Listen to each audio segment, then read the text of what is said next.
Suele ser es entender para ese dominio,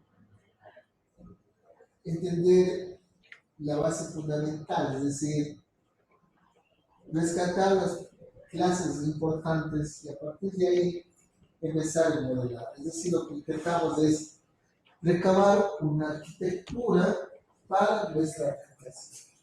¿Sí? Este autor, Fresnel, ¿qué dice?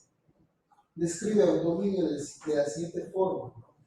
Nos dice que el análisis del dominio es encontrar o crear aquellas clases de análisis o funciones y características comunes que se apliquen ampliamente para que puedan utilizarse en múltiples proyectos dentro del dominio de la aplicación.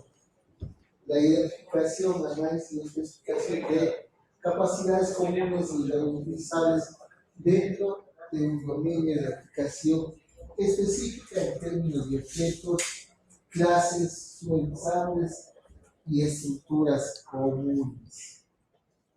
¿Sí? Existen diferentes formas, ¿no? Consultando libros, podemos entender el dominio, ¿no? Consultando sistemas, realizando lo que es la ingeniería inversa de esos sistemas, consultando a expertos, consultando a los usuarios, entendemos ese dominio, ¿no? Sabemos que si estamos desarrollando una aplicación, va a haber una serie de interesados, ¿no? Entonces, si esos interesados manejan los procesos o son propietarios de los procesos, son aquellas personas que tienen el conocimiento y son aquellos de los que nosotros debemos recurrir para entender ese dominio, ¿sí? Es captar el conocimiento del experto, ¿no? Para poder representar en un software, ¿sí? ¿Sí entendemos, no? Entonces, por eso es que decimos, cuando vamos a levantar información, debemos ir allá a esos interesados, a esos usuarios, ¿no? ¿Qué más nos dice? El papel del analista de dominio es describir y definir patrones de análisis reutilizables, clases de análisis de información relacional que pueda ser usada, que pueda usar mucha gente en aplicaciones parecidas. Entonces, interpretar de otra manera, al entender el modelo de dominio, entendemos las entidades o clases que nos van a permitir, al modelar este conjunto de clases, reutilizar en aplicaciones dentro del contexto o dominio de aplicación que estamos analizando. Si estamos desarrollando software médico, el dominio va a ser la medicina, ¿no? Entonces se debe orientar allá el desarrollo, es decir, generar los componentes, generar las clases de tal forma que podamos o que podamos reutilizar N veces. Entonces, cuando analizamos un dominio de una aplicación, va a tener entrada, ¿no? Que las entradas pueden ser bibliografía técnica, es decir, respecto a ese dominio, ¿no? A un dominio específico. Si es la medicina, va a haber bibliografía técnica, va a haber aplicaciones. Aquí nosotros podemos realizar, como les mencioné hace un momento, reingeniería, ¿no? Si tenemos un código ejecutable, para aplicar la reingeniería, ¿qué podemos tener? El código fuente, las clases, la base de datos, las interfaces disponibles, ¿no? En la cual nosotros podamos utilizar o reutilizar, ¿sí? Encuestas a clientes, habíamos dicho, ¿no? Que al trabajar con los requerimientos seguimos un proceso, una serie de actividades. Una de ellas era el levantamiento de los requerimientos o el descubrimiento de los requerimientos. cómo lo hacíamos, utilizando técnicas e instrumentos de recolección de información. Recuerden, las técnicas estaban en el libro de Kendall y Kendall, el capítulo 5 y 6. También incluye para el examen. ¿Sí? Entonces, mediante esas técnicas, nosotros levantamos la información, recabamos la información. ¿Sí? Entonces, utilizando esos instrumentos, las técnicas, podemos entender ese dominio. ¿Sí? Y si no entendemos algo, ¿a dónde vamos?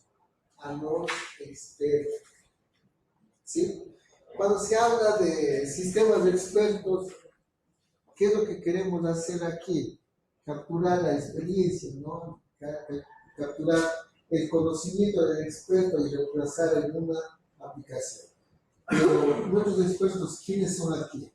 Los propietarios de los procesos. Y a ellos debemos recurrir para entender qué es lo que hace ese proceso, ¿no? Tenemos que determinar los requerimientos actuales y los futuros, ¿no? Y como sabías que tenemos un modelo de análisis de dominio, ¿no? ¿Qué más tenemos? Tenemos una taxonomía de los datos, es decir, está indicado acá qué información va a manejar ese dominio. Va a tener también una, que dice aquí es de la utilización, ¿qué dice? Estándares. Ya, estándares de Reutilización. esa palabra. Estándar. Estándares de reutilización. ¿Sí? Cuando hablamos de modelo orientado a objetos, existen diferentes metodologías, ¿no? Que nos permite realizar el análisis orientado a objetos. Por ejemplo, existen las tarjetas índices, CLC, clase de responsabilidad colaboración, ¿no? O existe otras técnicas para el análisis, ¿no? Tenemos los modelos funcionales y tenemos los lenguajes de dominio. Es decir, cuando nosotros ya tenemos las clases de dominio, mediante un lenguaje de descripción de estas arquitecturas, podemos generar ya un estilo arquitectónico para la aplicación. ¿Sí? Bueno, eso se ve en la arquitectura de los estilos arquitectónicos, ¿no? Existen enfoques para el modelo de análisis. Antes lo conocíamos como el análisis estructurado. ¿Qué decía? Bueno, hablamos de los años 90 hasta los años 2000, ¿no? En que aparece esta nueva filosofía de lo que es la orientación a objetos. ¿Sí? Por esos tiempos se utiliza lo que es el análisis estructural, o sea, para concebir la idea del cierto tipo de aplicación utilizamos metodologías como por ejemplo los diagramas de flujos de datos, que nos permitían representar el dominio de la aplicación mediante entidades del proceso. Es decir, como por ejemplo este dominio que tiene entradas y salidas. Esto está transformado, ¿no? Igualmente, el diagrama del flujo de datos representaba, como les digo, las entradas y las salidas, ¿no? Entonces, miren, en el análisis estructurado tenemos los objetos de datos que de la forma que definen sus atributos y relaciones. Aquí estamos hablando de qué es una base de datos, ¿no? ¿Sí? Estamos hablando de un diagrama de flujo de datos, de un modelo de entidad de relación. Para nosotros, bueno, después voy a entrar en detalle. Para nosotros empezar a modelar una base de datos, debemos tener nociones de una serie de conceptos, ¿no? Que vamos a hablar a continuación. Tenemos el anexo orientado a objetos, acá se orienta a lo que es clase, ¿no? ¿Sí? Todo lo que es orientación clase. Sabemos que los objetos de la vida real se pueden representar mediante una clase, ¿no? Una clase que es la estructura del objeto. Es decir, Al representar una clase, nosotros lo que estamos haciendo es, a partir de esa estructura, nosotros instanciamos esa clase y creamos objetos. ¿Sí? Entonces, miren, cuando nosotros hablamos de requerimientos de software, decimos que vamos a tener una serie de modelos, ¿no? Aquí estos modelos se representan como elementos del modelo de análisis. Por ejemplo, tenemos el modelo basado en escenarios, ¿sí? Aquí tenemos los casos de uso y las historias del usuario, ¿no? Cuando decimos modelos basados en escenarios, estamos diciendo el trabajo diario de lo que hace un usuario de un proceso, ¿no? Es decir, está diciendo, capture lo que hace ese usuario. ¿Cómo lo podemos representar? Mediante un diagrama de caso de uso, ¿no? ¿Sí? Tenemos diferentes actores que describen qué es un caso de uso, está diciendo que limita los actores y las funciones internas de esos escenarios para esos diferentes actores, ¿no? Y cuando hablamos de historias de usuario, estamos diciendo, estamos utilizando un método ágil, ¿no? ¿Recuerdan cuando se comentó acerca de los métodos ágiles? Se decían que utilizamos las historias de los usuarios. A través de estas historias de los usuarios se determinaban las actividades, se determinaba el presupuesto y el tiempo y se empezaba a crear los casos de uso de prueba y a partir de ahí, con los casos de uso de prueba, se generaba el código, ¿no? Un prototipo, ¿sí? Tenemos el otro modelo, el modelo de clase. Bueno, este modelo de clase está representado por qué? Por los diagramas de clase y los diagramas de colaboración. Aquí nos está diciendo dos formas de modelar las clases. Si seguimos la notación UML, nos basamos en los casos de uso, ¿no? Recuerda, cuando tenemos el diagrama de caso de uso, tenemos un diagrama estático, ¿no? Ese diagrama estático debe describirse, debe documentarse. ¿Cómo documentamos? Y desde el caso de uso, ¿sí? Actores beneficiados, actores involucrados, la descripción del caso de uso, los eventos, las precondiciones y las poscondiciones, ¿no? A partir de los escenarios o la descripción del caso de uso, generamos o identificamos las clases, ¿no? Que están representadas por aquellas palabras que mantienen información, es decir, por sustantivos, ¿no? Y debemos establecer las relaciones entre estos sustantivos y cómo se establecen las relaciones mediante los verbos, ¿sí? Entonces, mira, al capturar el escenario o la descripción de lo que nos da el experto, nosotros de alguna forma estamos pasando del modelo estático a otro modelo, ¿no? Del modelo de caso de uso al modelo de clases o a un modelo de análisis. El modelo de flujo de datos, estamos hablando aquí de un análisis estructurado, ¿no? Aquí nos dice, utilice diagrama de flujo de datos, es decir, modelo utilizando procesos, utilizando entidades, ¿sí? Que es la entidad más transformada, la información va a ser transformada mediante los procesos. Utilice el modelo de datos, es decir, utilice aquí un diagrama de entidad de relación, de ese diagrama de entidad de relación, haga de normalizar, póngale a la base de datos en las diferentes formas normales, póngale en las 20 formas normales. Ustedes estudiaron base de datos. ¿Qué nos dijo el doctor F. Code?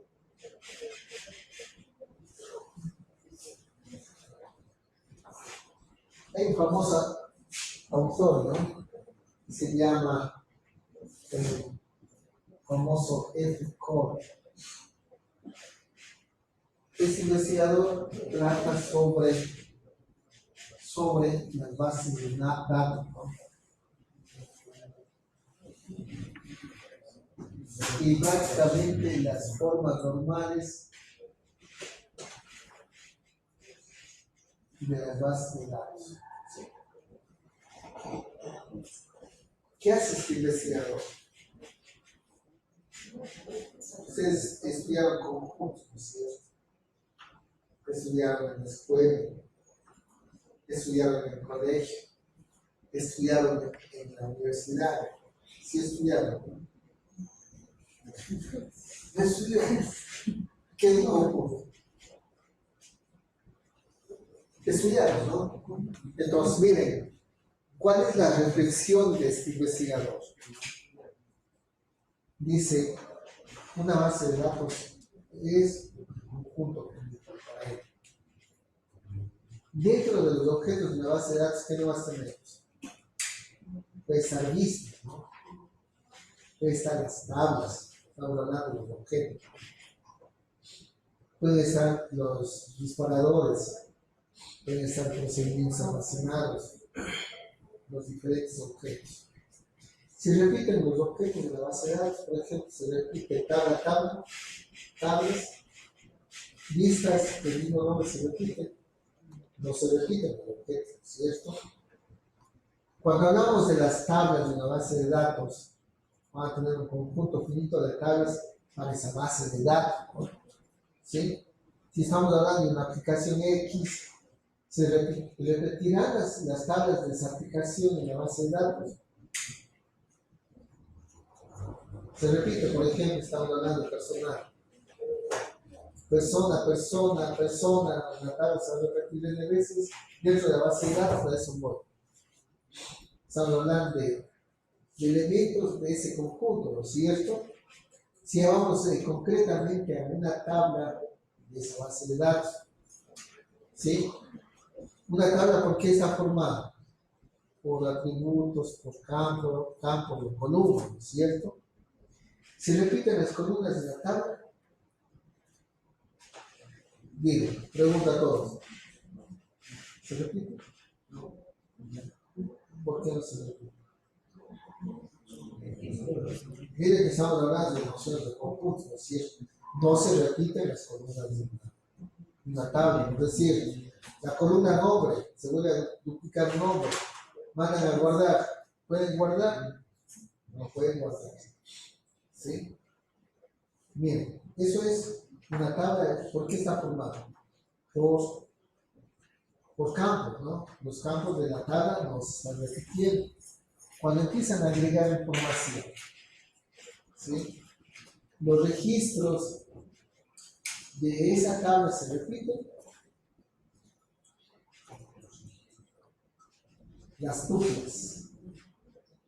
Tuplas está formada por red de columnas, ¿no? Se repiten. ¿Por qué no se repiten? Porque tiene un identificador único esa tabla, ¿no? ¿Sí? Al tener un identificador único, ¿qué es lo que pasa? Los registros de esa tabla no se van a repetir, ¿no? Entonces, miren, ¿está presente o no está presente en este caso, las definiciones de conjuntos en las bases de datos? Está presente, ¿no? Cuando realizan operaciones con las tablas, podemos hacer una proyección, ¿no es cierto? Podemos hacer una intersección, podemos hacer una multiplicación, podemos hacer una intersección, ¿sí? Ustedes vieron bases de datos. ¿Pueden hacer o no pueden hacer? Ya. Ahí están, miren, los conceptos de ese famoso investigador, el doctor F. Cole, ¿no? ¿Sí? ¿Cuántas formas normales nos da este doctor F. Cole? 3 formas normales, ¿no? Otros investigadores agregan la cuarta forma normal, la quinta forma normal y las formas normales del ágil, ¿sí? Entonces aparece otro investigador. Formas normales de ágil, no recuerdo. ¿Sí? Entonces miren cómo se va a relacionar. Si nos damos cuenta, ¿no? Y después ya tenemos que analizar capitalidad, etc., ¿no? En lo que es datos, ¿sí? Ustedes vieron bases de datos, deben saber los conceptos y definiciones, ¿no? Si recuerdan o no recuerdan, como les mando un librito de base de datos. Digital, tengo algo. Puede dar clases. Oiga, si yo no sé clases. Mandé. Sí, sí. Ya es mandar el libro. Yo necesito 40 horas. Pero puedo después dar las formas normales rápidas. ¿Sí? No hay problema. Sí. Ya tenés mejor. Este rato no puedo dar, pero sí cuando tengo que zafar. A ver, miren. Entonces, el modelo basado en escenario. ¿Recuerdan? Cuando habíamos dicho el modelo basado en escenarios, ¿qué capturamos? El conocimiento del experto. ¿Sí? Lo que hacemos es describir lo que hace el experto. Y recuerden que cuando nosotros estamos trabajando con lo que es el análisis de requerimiento, vamos a utilizar técnicas e instrumentos de recolección de información. Queremos entender lo que hace el usuario, ¿no? Y eso transmitir a un documento de especificación de requerimientos. ¿Sí? Entonces, el modelo de requerimientos con UML comienza con la creación de escenarios en forma de casos de uso. ¿Sí? Los escenarios que hacían los casos de uso, ¿no? Diagramas de actividades y diagramas de tipo carril de natación. Ustedes acá en una piscina, ¿no? Conocen la piscina olímpica de California, o han visto en lo que es a nivel de las olimpiadas a los nadadores ir por su carrito. Entonces, el diagrama de actividad se divide en varios carriles, en el que un conjunto de actividades comunes va a estar formado o va a estar utilizando un carril específico, como en este caso, y un nadador solo tiene que irse por ese carril. Entonces, esa actividad en concreto deberá ir solo por ese carril. Es decir, es una mejora del diagrama de actividades. Ayer les mencioné yo que existían los diagramas estáticos, ¿no? Esos diagramas estáticos lo podemos representar con diagramas de caso de uso. Pero el flujo de trabajo o workflow lo debemos representar mediante otro diagrama, y es el diagrama de actividades, el diagrama de carril, ¿no? Pero les había mencionado también que cuando nosotros queremos establecer un modelo matemático o aplicar una forma normal para ese flujo de trabajo, no lo podemos hacer con estos diagramas. Que utilizamos redes de Petri o autómatas de estado de movimiento. ¿Sí? A ustedes les faltó eso, redes de Petri de autómatas de Estados Unidos. Vean un algoritmo de dispensador de cobres, cómo lo hace, gaseoso, vean cómo lo hace. Ese modelo representado en la red de Petri, sí lo podemos utilizar en un modelo matemático, ¿no? Para igual, ¿qué nos dice?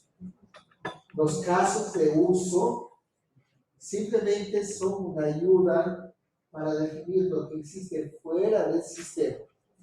¿Quiénes están fuera del sistema? Es simple, ¿no? Actores. Y lo que debe revisar el sistema, casos de uso.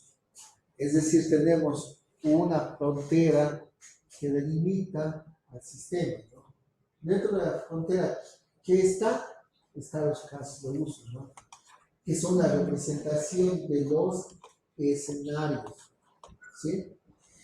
Y fuera de esa frontera, ¿qué están? Los actores, que necesariamente no son los usuarios, ¿sí? Aparte de los usuarios, ¿qué otro actor o qué otros actores habrá? A ver, ¿qué otros actores habrá? 15. 29 tiene 30 segundos, las manos investigadas.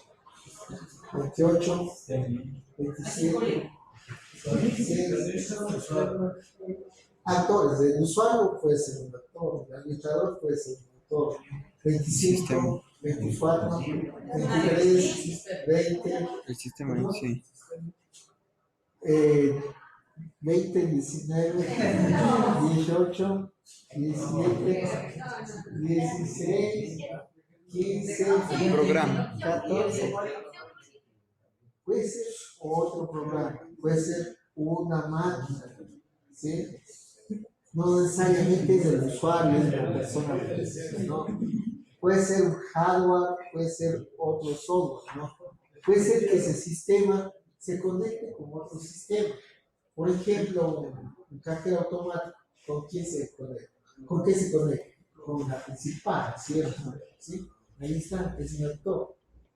¿Sí ven? ¿Les hago, no? Entonces, cuando empecemos a desarrollar los casos de uso, ¿qué debemos hacer? Buscar a nivel general todos los casos de uso, ¿no? A ver, recordemos que son escenarios, ¿no? ¿Sí? De lo que va a interactuar el actor. Para nosotros hacer un caso de uso a nivel general, ¿qué analizamos? Los diferentes procesos de la organización, ¿no? Recuerda cuando hacemos el modelo de negocio, ¿qué hacemos? Entendemos el ámbito de la organización. Misión, visión, políticas organizacionales, objetivos estratégicos, los diagramas de, ¿cómo se llama? De actividades, necesitamos también los orgánicos funcionales. Todo eso nos sirve para entender qué es lo que hace. Y si tenemos un modelo de calidad, analizar el modelo de calidad, identificar los procesos generales. ¿Sí? Y de ahí hacemos un modelo general de los casos de uso. Y después cada caso de uso vamos desagregando, ¿no? ¿Sí? Hasta un cierto nivel de detalle, hasta cuando ya digamos todos los casos de uso de ese modelo principal se ha explotado. En una organización a nivel funcional, ¿qué procesos encontramos? En cualquier organización, ¿qué maneja? Personal maneja, ¿cierto? ¿Sí? Administrar personal, por ejemplo, en caso de uso. ¿Qué más?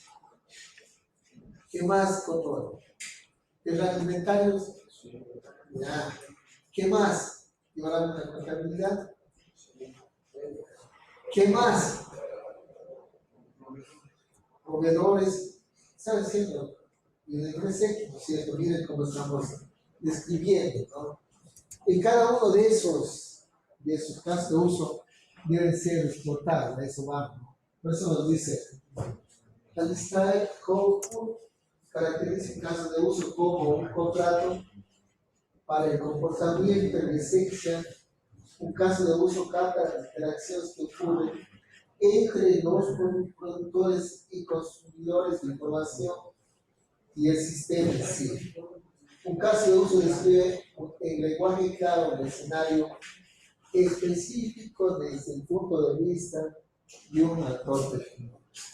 Señor, está cansado. Está bostezando. Para la baraca. Sí, también no comí desde las 12.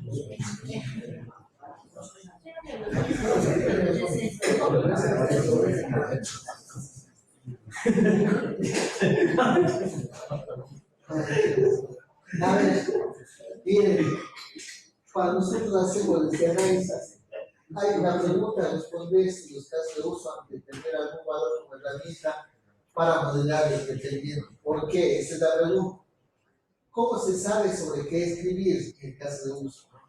¿Cuándo escribir sobre ello? ¿Cuán detallada es la descripción y cómo organizar? ¿Cómo sabrán? Respondan la pregunta en un minuto, empieza la cuenta regresiva. O si no, trabajo. ¿Cómo se sabe? La parte que hay que resolver las preguntas, ¿no? Para el examen. Las preguntas, ¿qué dice? Problemas por resolver de este capítulo. Capítulo 6 de Fresno. Todo lo que estoy diciendo está por ahí.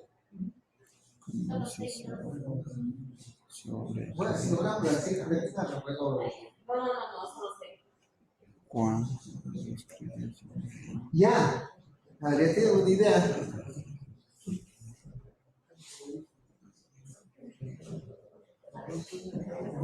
Diez, nueve, ¿perdón? ¿Qué nombre?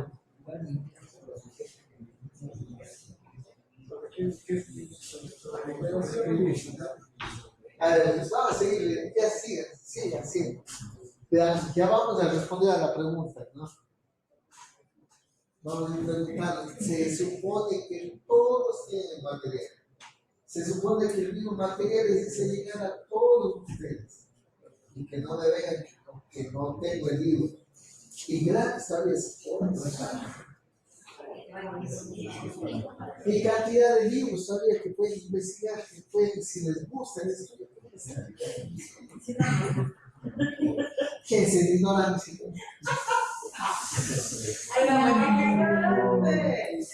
Ignorante es el que no conoce al tema, no del tema. Entonces, ¿qué es una ignorancia? No descubra.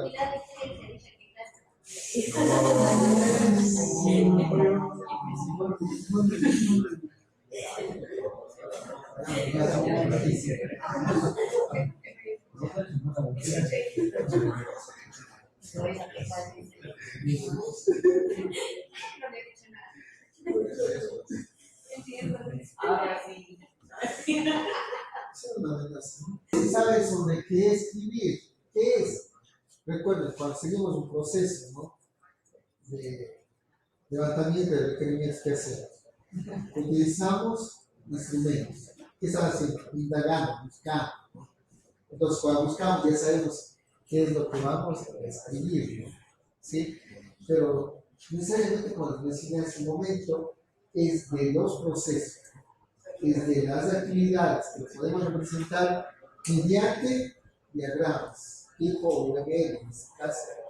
Diagramas de caso de uso, diagramas de actividades, diagramas de secuencias, diagramas de eventos, una serie de diagramas. ¿Sí? ¿Cuánto escribir sobre ello? La siguiente pregunta, a ver, ¿qué? A ver, ¿cuánto escribir? Cuenta regresiva. Presionas cualquier función, ¿no? Cualquier.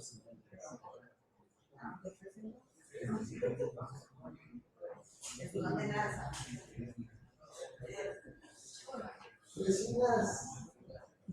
Sale todo.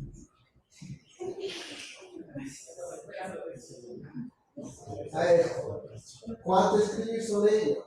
¿Cuánto vamos a escribir? A ver. ¿Qué hicimos? Miren, indagamos, ¿no es cierto? ¿Sí?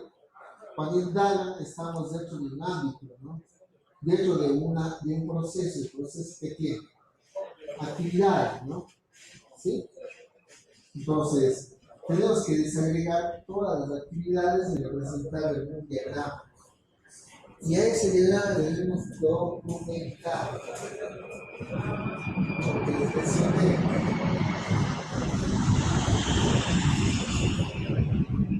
Yo trabajo que lo mandé para el breve, y hasta ahora no entregué. Yo sí recuerdo muy bien. ¿Cuándo? ¿Cómo? Ahora sí hace los que me mandaron. Era sobre los requerimientos. Y ahora yo recuerdo todo por si acaso. No sé, señorita María José. ¿Era cuarto o era quinto?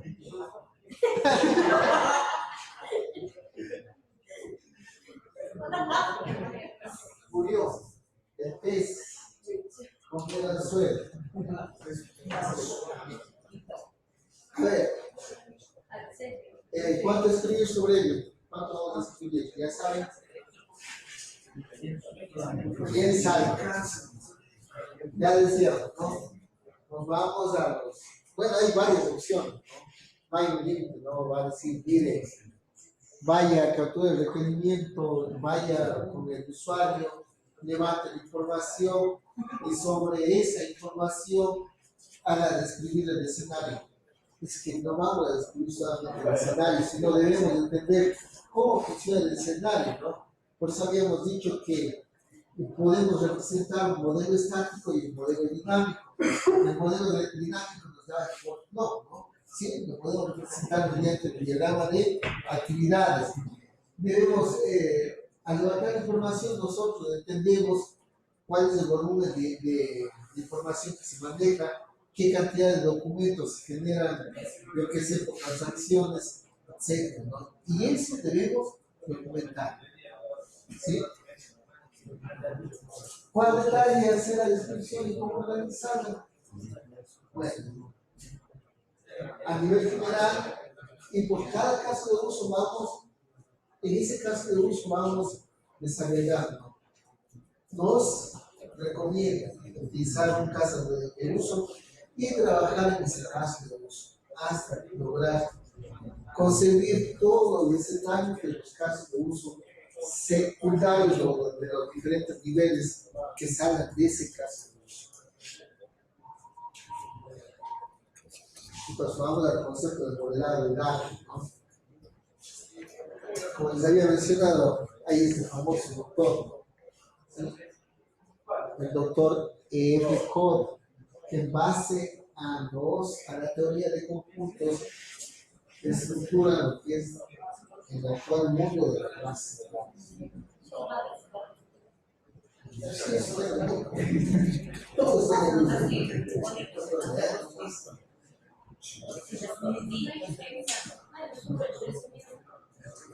Sí, está normal. No sé en español es igual, en español es igual.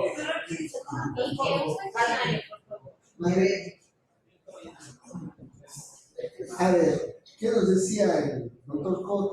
Bueno, estructuró, como les dije, las bases de datos en base a la teoría de conjuntos, ¿no? ¿Sí? Dijo, podemos representar entidades como conjunto. ¿Por qué? Porque los elementos del conjunto no se duplican. ¿Sí? Y prácticamente, como si nos damos cuenta, nosotros manejamos la información, ¿no? Entonces, dependiendo del tipo de información que manejemos, podemos estructurar nuestra base de datos en las diferentes formas normales, como decía, primera forma normal, segunda forma normal, tercera forma normal, las n formas normales de Fage. Y para que esté normalizado necesitamos de qué? De primary case y foreign case, ¿no? ¿Sí? Si han escuchado el término integridad referencial, les pongo aquí ese término.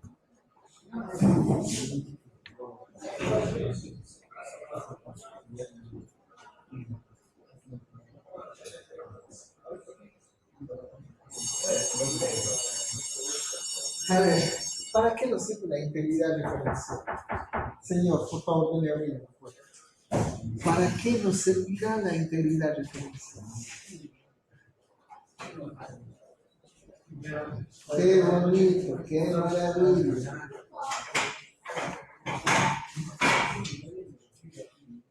No les gusta la ingeniería del software, por eso.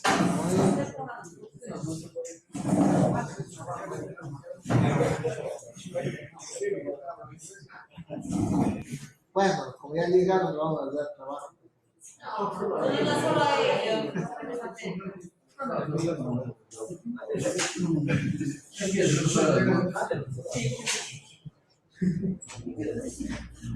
Transaccional está en mil formas normales, ¿no? ¿Sí? En el cual, por ejemplo, el sistema de comercialización utiliza bases de datos transaccionales. Pero si nosotros queremos modelar escenarios, necesitamos otro tipo de base de datos, ¿cierto? ¿Se han escuchado ustedes el Data Warehouse? Sí, se han escuchado, ¿no? ¿Qué son? Almacenes de datos, bodegas de datos, ¿no? ¿sí? Mientras nosotros hablamos, decimos, en las aplicaciones o en las bases de datos transaccionales, necesitamos que las tablas estén normalizadas. En los bodegas o almacenes de datos necesitamos que nuestras tablas que conforman la bodega de datos estén desnormalizadas, ¿sí?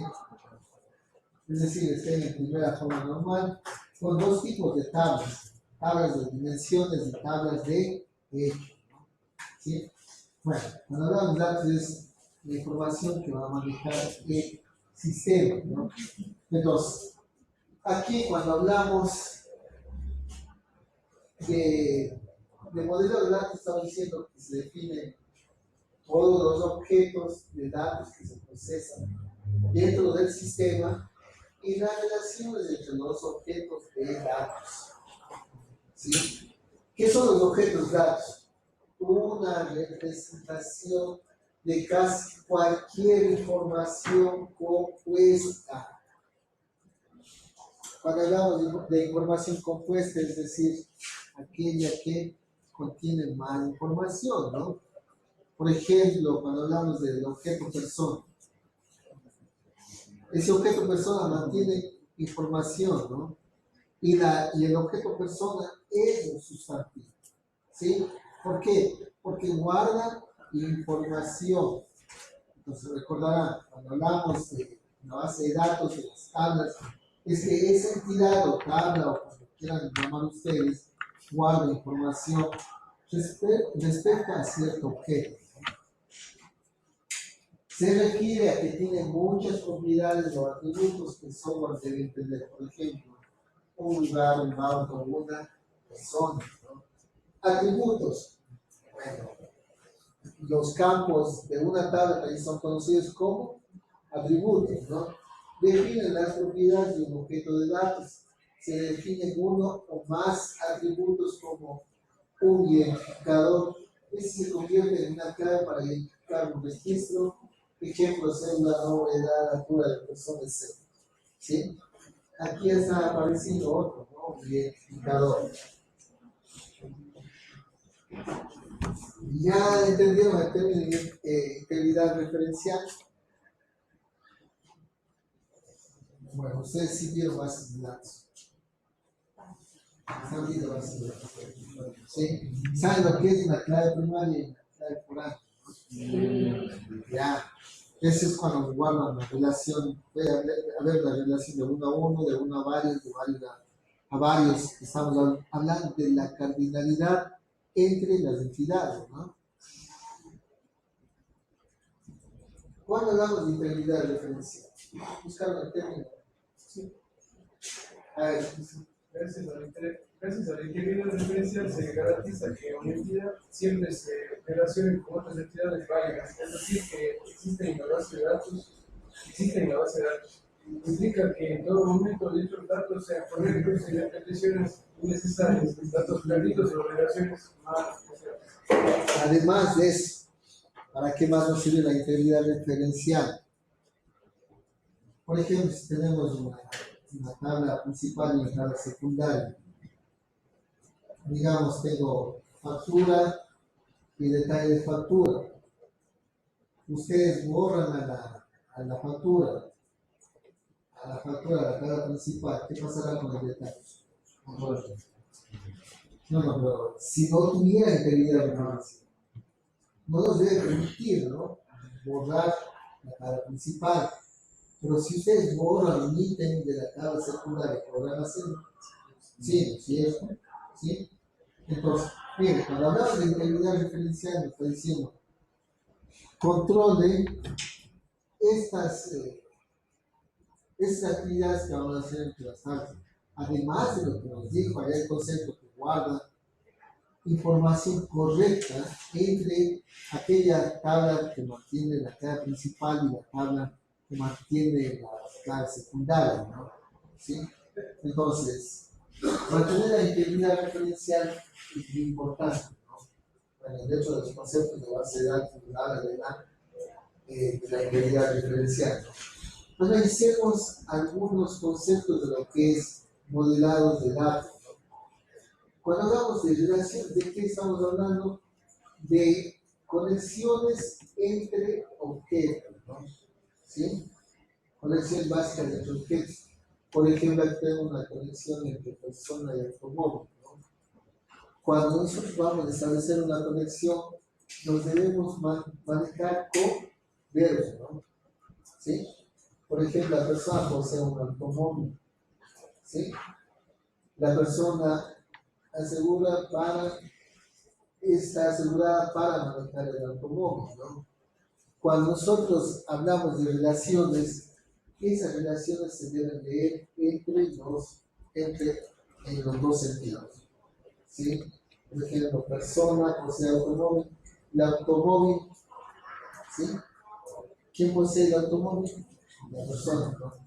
Entonces, debe ser la lectura en las dos direcciones. Y cuando hablamos también de las relaciones, existe una cardinalidad, ¿no?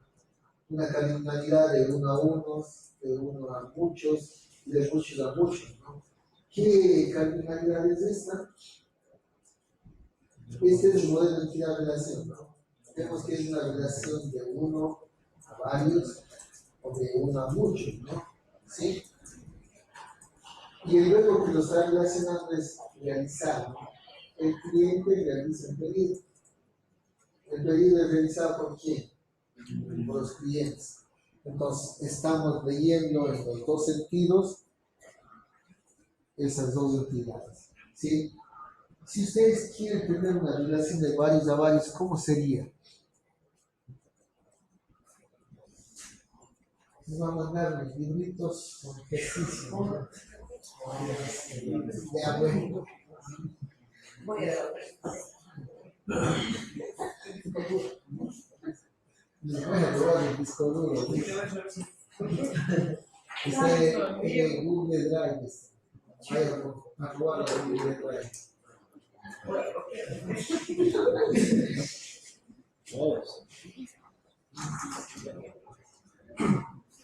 La pereza, a otros no vivo.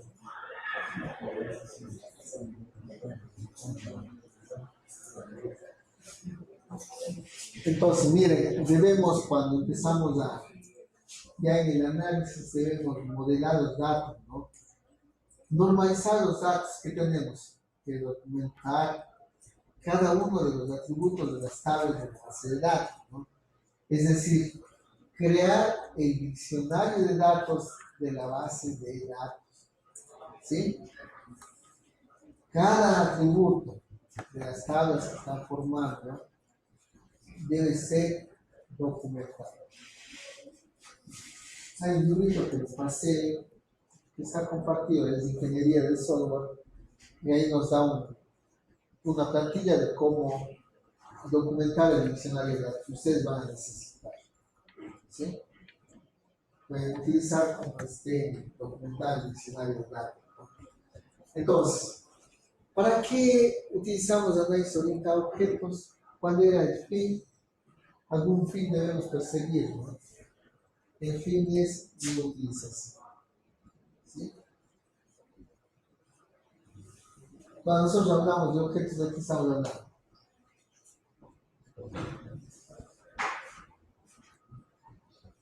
Nosotros lo que captamos en el análisis orientado a objetos es lo que está en la realidad, ¿cierto? ¿Sí? Por ejemplo, una persona es un objeto. Cuando nos vamos a los sistemas, una unidad funcional es un objeto, un modelo de inventarios es un objeto, ¿sí? Una factura, una orden de compra, son objetos, ¿no?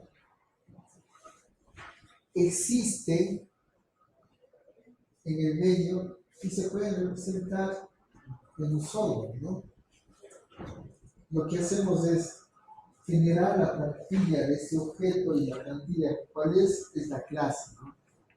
Y a partir de esta clase, ¿qué es lo que hacemos? Hacemos de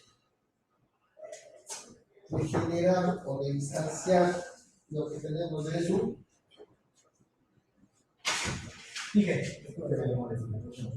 del usuario entre el cliente y el ingeniero del software. ¿Sí? Habíamos dicho, ¿no? Que los requisitos nos indicaban qué es lo que va a tener el sistema. ¿Sí? A partir de los diagramas de clase de uso, nosotros empezamos a identificar las clases mediante sus sustantivos y verbos. Ahí empezamos a hacer cómo vamos a hacer. Los requerimientos es el qué, ¿sí? Y el diseño es el cómo. El análisis del diseño del sistema. Deben identificarse las clases, es decir, definir los atributos y métodos. Los diagramas de caso de uso, en los estudios tenemos las clases y los sustantivos, ¿no? De aquí salen los atributos y mediante los diagramas de secuencia identificamos los métodos o las operaciones y colaboraciones que van a existir entre los diferentes objetos o clases que se están modelando, ¿no? Aquí definimos una jerarquía de clases, se representan las relaciones entre los objetos, ¿sí? ¿Qué tipos de relaciones nomás tenemos? No. Ahora estamos hablando de clases. Estamos hablando de relaciones de generalización, por ejemplo, de una herencia, ¿no? ¿Sí? Agregación, ¿sí? Composición. En las relaciones que estuvieron diciendo, uno a varios, varios a varios, también van a incluir. Son otros tipos de relaciones que manejamos aquí en clase, ¿no? En los diagramas de clases. Debe modelarse el comportamiento de objetos, es decir, la colaboración, ¿no? Aquí utilizamos lo que sé, los diagramas, perdón, las tarjetas, índices, clase, relación y colaboración. De relación, CRC. Clase, responsabilidad y colaboración. Modelos basados en escenarios, analizamos, pero no importa, UML, ¿no? Es decir, es un diagrama UML que representa los escenarios de los actores, ¿sí? Diagrama de caso de uso. Un caso de uso especifica la manera en que los actores interactúan con el sistema en un conjunto específico de circunstancias. El desarrollo de una serie de casos de uso se comienza haciendo una lista de las funciones o actividades que realiza el actor en una actividad específica. Tenemos un diagrama de caso de uso. Cajero automático, tenemos el cliente y el actor cliente. Aquí están las fronteras. Fuera de las fronteras que tenemos, los actores que no necesariamente eran un usuario, podría ser otro sistema, podría ser hardware, ¿no? Y los casos de uso están representados mediante los escenarios, ¿no? Y siempre los casos de uso inician con un verbo en infinitivo. Por ejemplo, ingresar tarjeta, ingresar clave, ingresar el tipo de documento, ingresar el monto, retirar el dinero, retirar las tarjetas. ¿Sí? Cuando nosotros realizamos un diagrama de caso de uso, el diagrama de caso de uso igual guarda relaciones, guarda jerarquías, ¿no es cierto? Por ejemplo, podemos tener una generalización de casos de uso, ¿sí? Es decir, tenemos una herencia de casos de uso. Podemos tener una generalización de actores, es decir, una jerarquía o una herencia de actores. Por ejemplo, el administrador. Al administrador que no más podemos tener el administrador de sistema, el administrador de base de datos, etc., ¿no? Y cuando hablamos de jerarquías de casos de uso, por ejemplo, generar reportes. Cuando decimos generar reportes, ¿qué tipos de reportes vamos a tener? Reportes diarios, reportes mensuales, reportes de empleados, reportes de facturas, etc. ¿No es cierto? Estamos generalizando. Y cuando hablamos también de relaciones entre casos de uso, hay relación de inclusión, relación de extensión, y siempre debemos pensar dependiendo qué es lo que necesita el caso de uso. ¿Sí? Diagrama de actividades, como les mencionaba, ¿no? Las actividades que nos representan el flujo, ¿no? El workflow del proceso, el camino del documento del negocio en las diferentes actividades, y recuerdo lo que les mencioné ayer, ¿no? Si tenemos un documento del negocio en un proceso, ese documento del negocio se va moviendo en las diferentes actividades. Por ejemplo, va un cliente y dice, quiero un crédito. Alguien debe aprobarse ese crédito, ¿no? ¿Sí? Entonces tiene un movimiento, ese es el workflow. Ese workflow lo podemos representar mediante un diagrama de actividades.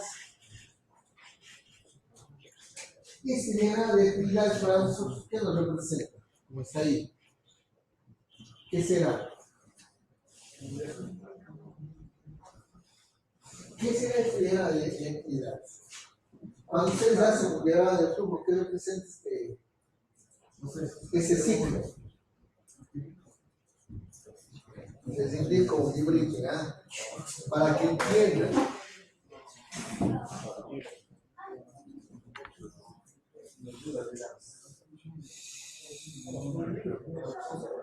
Verán, hay un libro que se llama, veamos,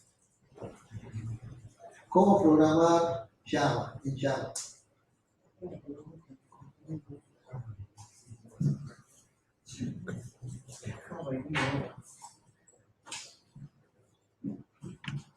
¿Sí?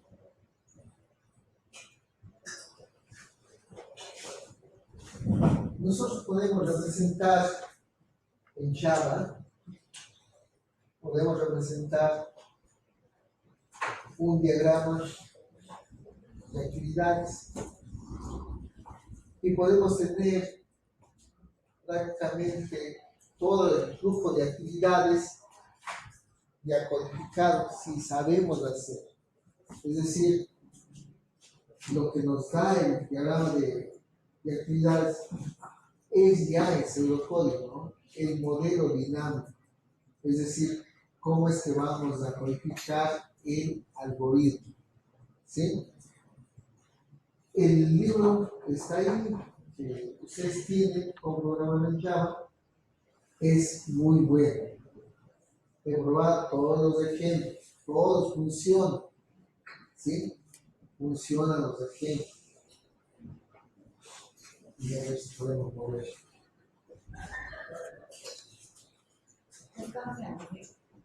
¿Por qué ha hecho usted?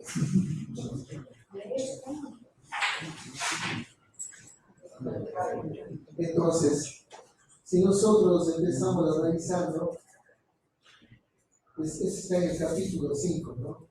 ¿De qué libro? Ya les dije, con programar de Java. Bueno, si quieren para el examen, no, la queda.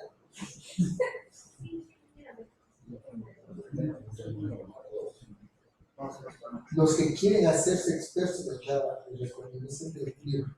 Es buenísimo, buenísimo. ¿Sí? La nueva extensión. Entonces, aquí tenemos un diagrama de actividad, ¿no? ¿Sí? ¿Qué nos está representando? Nos está representando la instrucción, ¿no? Vamos, avanzamos un poco más. ¿Qué nos está representando este diagrama? Miren, inicia el diagrama, hace un flujo, ¿no? Hace un ciclo, que puede ser un while, que puede ser un repetir, que puede ser un for, ¿sí? Podemos representar mediante un diagrama de actividades, como les decía, ese flujo de actividades. Y podemos ya tener listo para pasar al código, ¿no? Están los ejemplos. Miren, Esa es una instrucción, debe ser guay.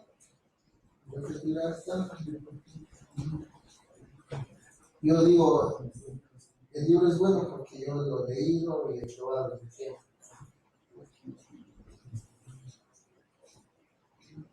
Ustedes igual como a razón deben probar, ¿no?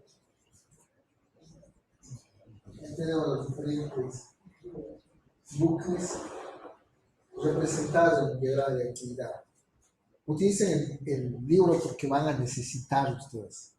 Van a ver la parte dinámica, ¿no? ¿Sí? Lean desde el comienzo al fin. Les recomiendo. Porque les da en entorno a comando y en modo gráfico. ¿Sí? Ahí van a ver modos. Por ejemplo, cómo hacen con unas cuantas sentencias dibujar una cara feliz. Dibujar las series de Fibonacci. Pero ya en entorno gráfico. En Java.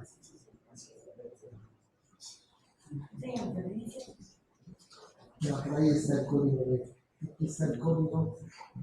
Miren, son ejercicios probados, ¿no? Es de una universidad, me parece que es europea, el libro. Vamos a ver si aparece la carita feliz, o está antes. Ahí está, ¿sí? Bien. ¿Cuánto es? Desde esa clase, 10, nada más. En el entorno gráfico.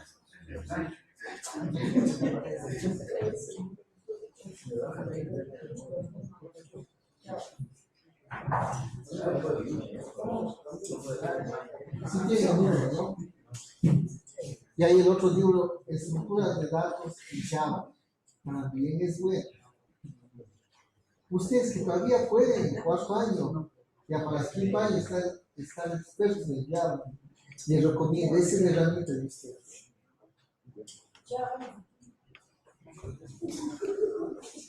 Era de ver el primer año. Si sabes, se va más a leer. Bueno, son hasta el capítulo 7. Arreglo de objetos, dos para muy importante.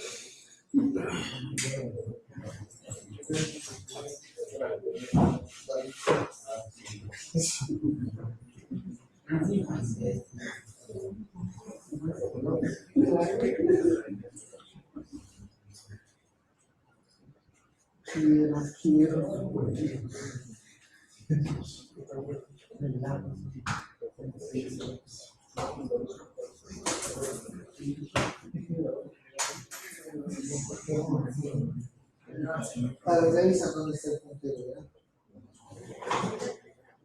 Y buscar el puntero.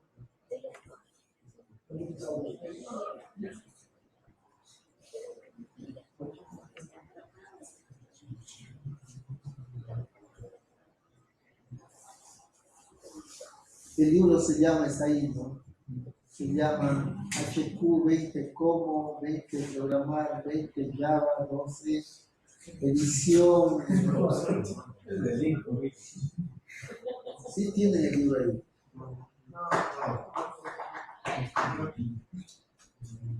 Es la novena edición.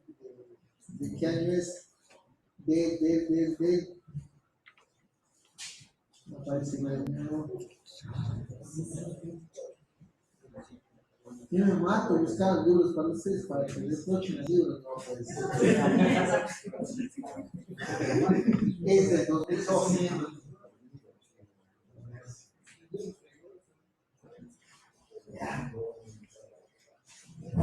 No, yo creo que van a ir cargados para vacaciones bastante.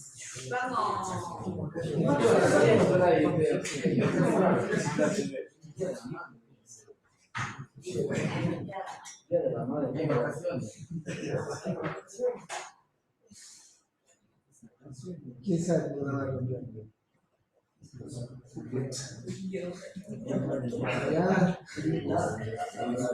Es que deben ponerse un reto, ¿no? Nosotros les voy a más. Llegar al Carlito, ¿qué nos dice?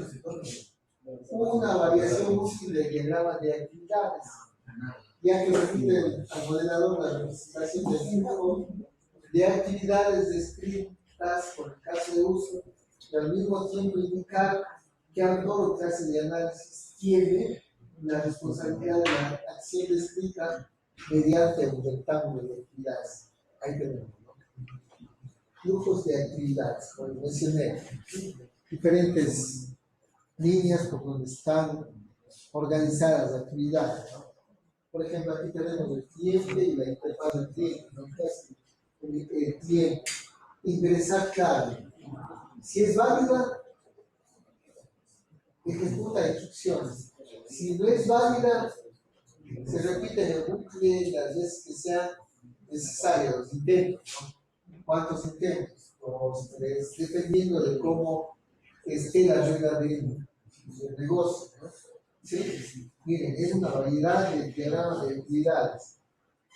Aquí viene narco viene pintado, ¿no? ¿Sí? Modelo orientado al flujo de datos. Eso es análisis estructurado, ¿no? Hay un libro que les pasé, está en el Google Drive, se llama Ingeniería del Software. Y ese libro de Ingeniería del Software utiliza lo que es los DFDs o los diagramas de flujo de datos, ¿no? Como podemos ver, ¿qué representamos aquí? Representamos entidades y procesos, ¿no? ¿Qué nos dice? Tiene una visión del sistema del tipo de entrada, proceso y salida. Entradas se procesan y tenemos unas salidas. Cuando antes se diseñaba, por lo general, ¿qué teníamos? Teníamos una plantilla en la cual teníamos las entradas determinadas y teníamos las salidas y teníamos que modelar utilizando esa metodología. En el libro de Kendall utiliza esa noción, ¿no? Pueden revisar. O si quieren el código de Kendall y también entra para... Y es muy bueno ese libro porque, bueno, ahí nos dan con plantillas, ¿no? Sería buenísimo que analice.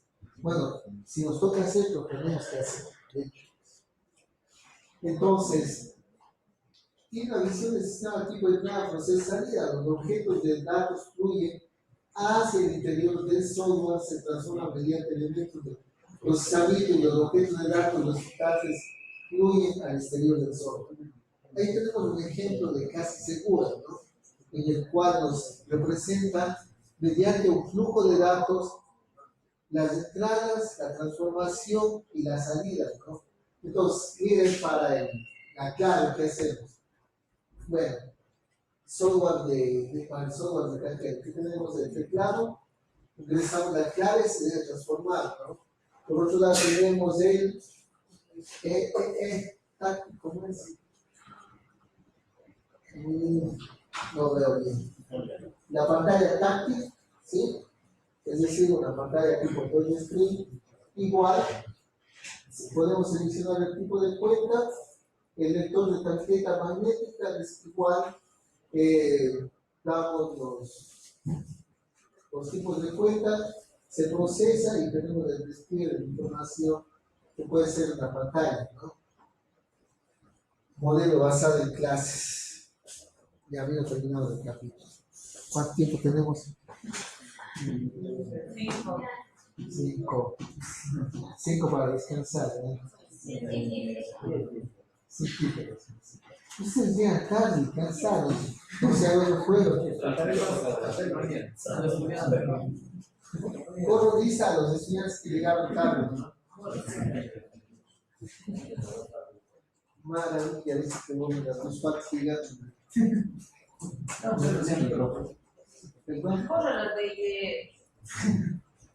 Eso más. Eso no hubo una. Álvarez Paul, una falta. Bermeo, Carrera Jaime, también una falta. Requerimientos sobre el capítulo 4, que es la izquierda, el 5 y 6, y lo que es Fresma del capítulo 6.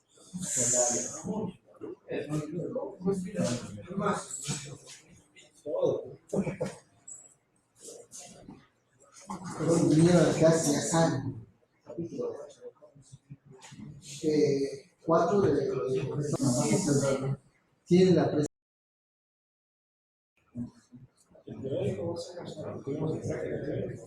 No puede poner a la tal cosa que hace esto que sirve. ¿Qué tal está en el primer periodo? Sí, está bien.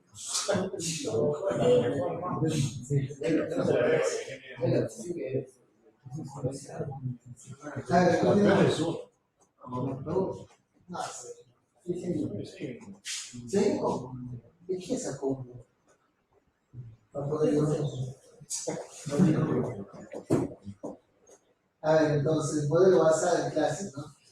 Una clase orientada a objetos de encapsula que atributos, ¿no? Atributos de los datos, pero también incorpora operaciones, ¿sí?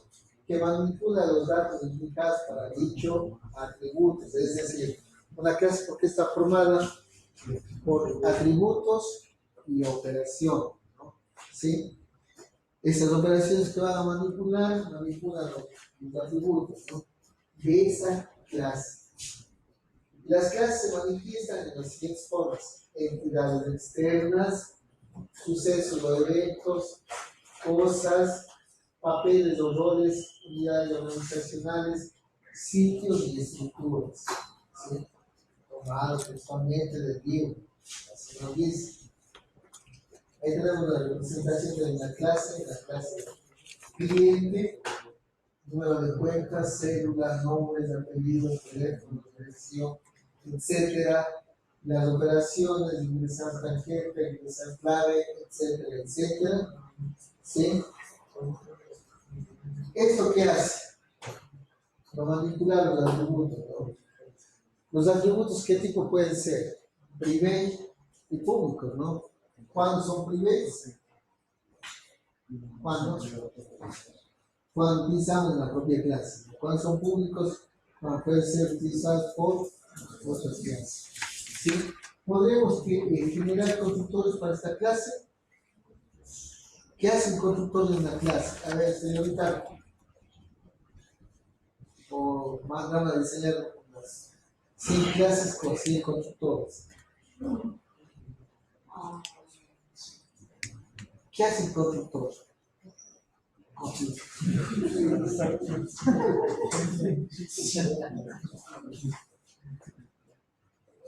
Inicializa la clase, ¿no? Y por lo general el constructor tiene el mismo nombre de la clase. ¿Sí?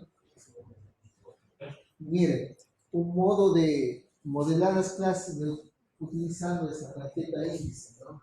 ¿Sí?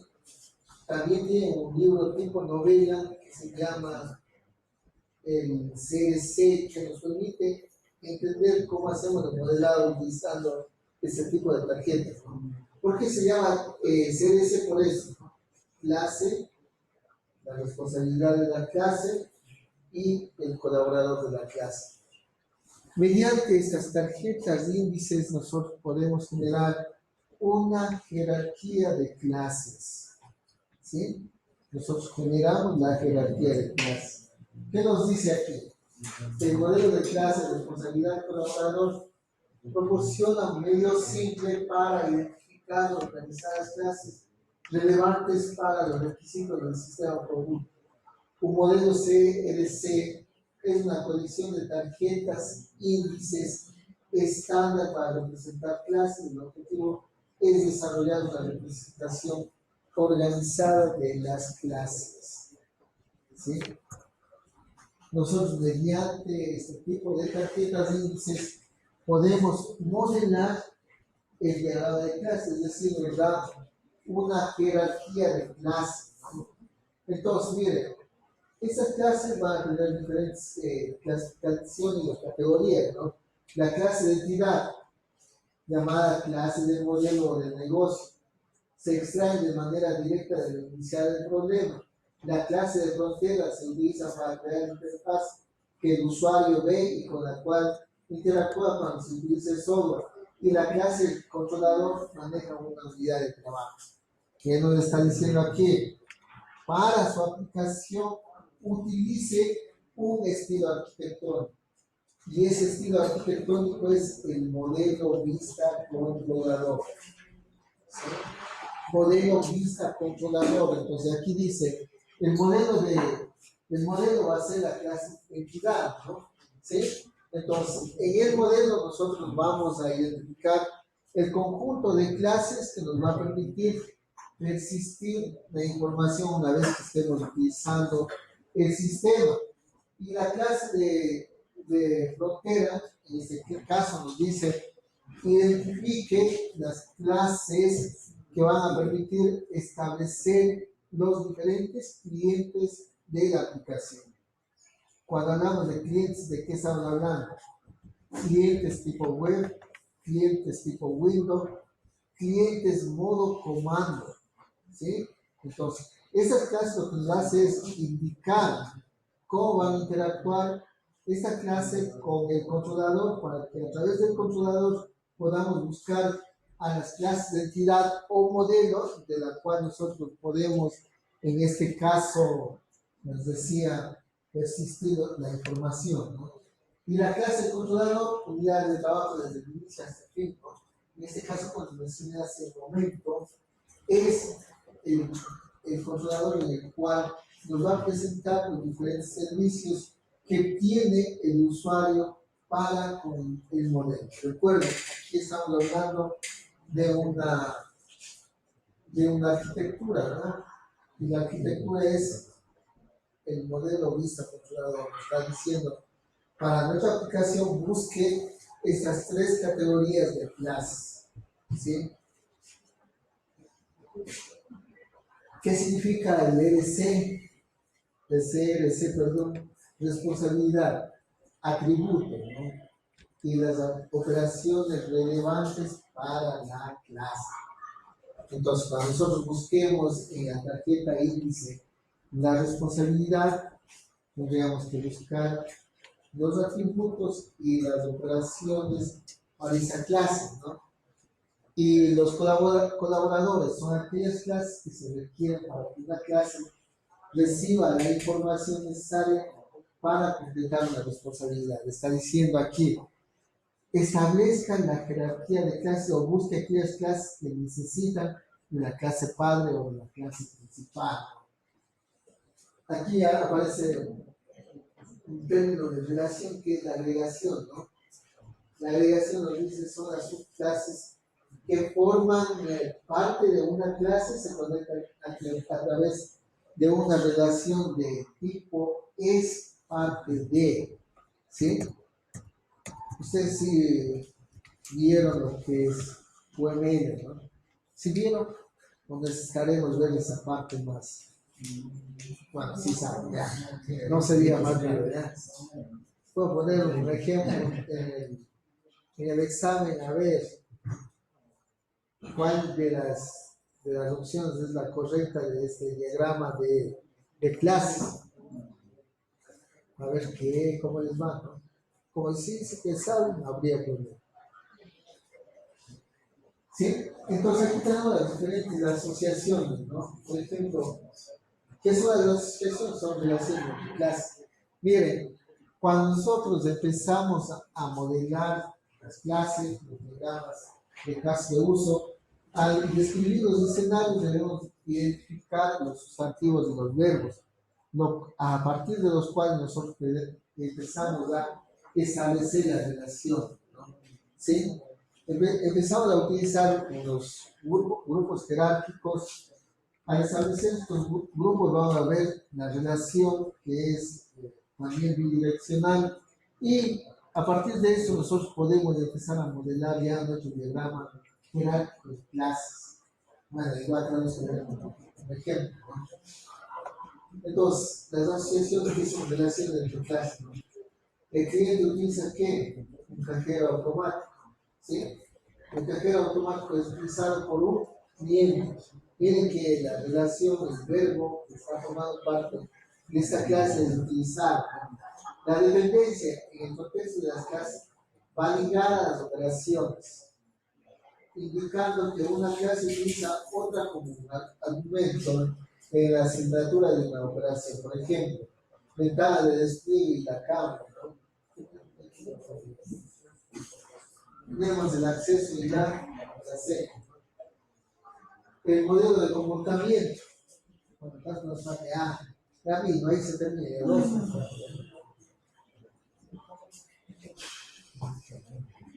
Están cansados.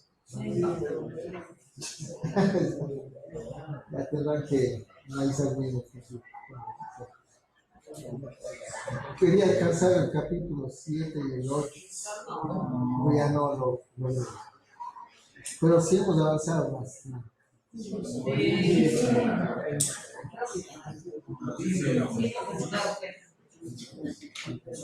Miren, el diagrama de secuencia representa el comportamiento, las distintas formas que la clase se mueve de estado a estado.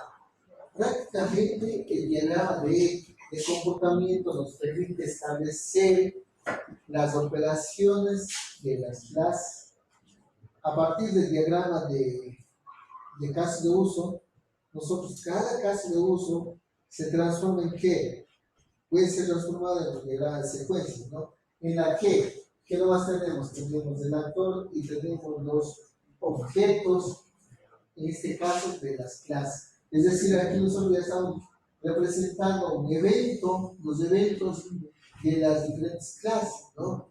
Por ejemplo, aquí ya son instancias, aquí ya tenemos un objeto cliente, bueno, diagrama de secuencia, el diagrama de objetos aquí se representa con una línea, ¿no? Que está representada aquí en este ejemplo. Tenemos el panel de control igual, se representa con una subrayada y tenemos el sistema, ¿no? Entonces, esos son objetos de qué? De las clases. Aquí nos está diciendo, mire, esta clase tiene un ciclo de vida, es decir, nace acá y se destruye acá. ¿Sí? ¿Por qué? Porque aquí estamos representando en un instante de tiempo y estamos utilizando recursos, en este caso recursos de memoria, ¿no? Ya todos están inquietos, nadie no les interesa. Pero igual, yo estoy hablando de ustedes. Entonces, miren, acá hay una interacción, ¿no es cierto? Aquí en el panel de control vamos a hacer una lectura. Sí, entonces, cada medida que está aplicando es una operación.